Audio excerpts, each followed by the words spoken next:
Hello friends, કેમ છો? આઈ am sure તમે બધા જ શાનદાર, જબરજસ્ત, જિંદાબાદ હશો. ફ્રેન્ડ્સ, જો તમે પ્રથમ વખત અમારી ચેનલની મુલાકાત લઈ રહ્યા છો તો પ્લીઝ સબસ્ક્રાઇબ અવર ચેનલ.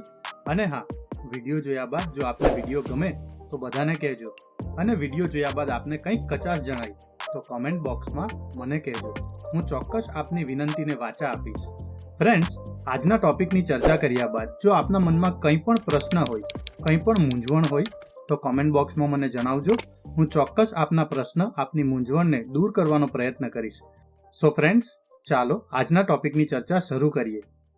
નમસ્કાર મિત્રો, આજના વિડીયોમાં આપણે જોઈશું કે આપણી પ્રાથમિક શાળાઓમાં પ્રથમ સત્ર ધોરણ 3 થી 8માં પરિણામ પત્રકમાં રચનાત્મક મૂલ્યાંકનમાં કયા કયા ફેરફાર કરવામાં આવ્યા છે અને એ પ્રમાણે આપણે પત્રક સી કઈ રીતે નિભાવવાનું છે.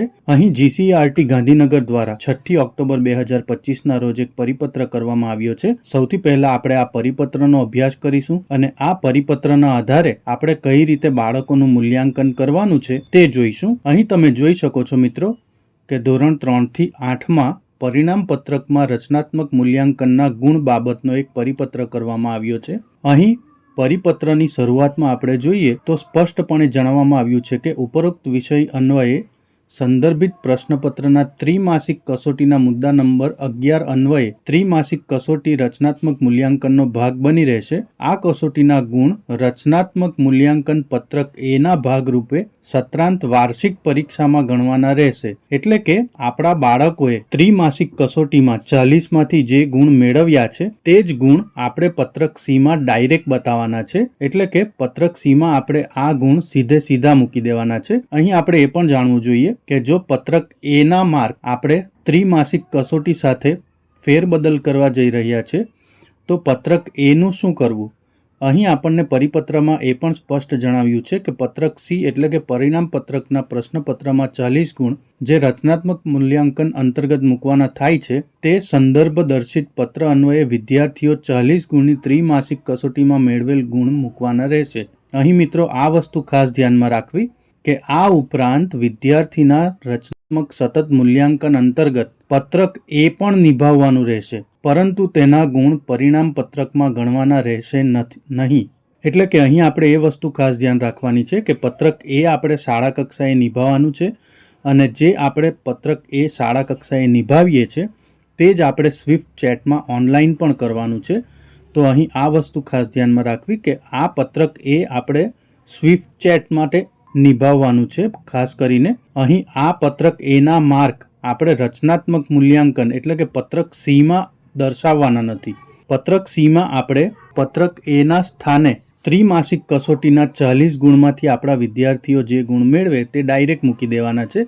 એટલે કે જે આપણે હેતુના માર્ક બાળકોના એક હેતુના 2 માર્ક ગણીને મૂકતા હતા 40માંથી 20 હેતુ પ્રમાણે આપણે જે રીતે ડબલ માર્ક મૂકતા હતા તેની બદલે હવે ડાયરેક્ટ આપણે પત્રક એના સ્થાને ત્રિમાસિક કસોટીમાં આપણા વિદ્યાર્થીએ જે ગુણ મેળવ્યા છે તે ડાયરેક્ટ મૂકી દેવાના છે.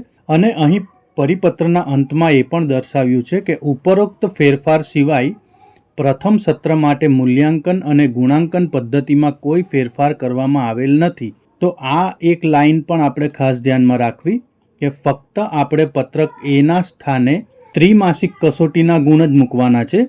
આના સિવાય પત્રક સીમાં આપણે કોઈ ફેરફાર કરવાનો નથી. એટલે કે આપણા સત્રાંત કસોટીના જે બાળકોના 80માંથી માર્ક આવે તેના આપણે 50% મૂકતા હતા તે જ રીતે મૂકવાનું છે. અને સાથે સાથે 20 માર્ક આપણે સ્વમૂલ્યાંકનના મૂકવાના છે. તો આ વસ્તુ આપણે ખાસ ધ્યાનમાં રાખવાની છે.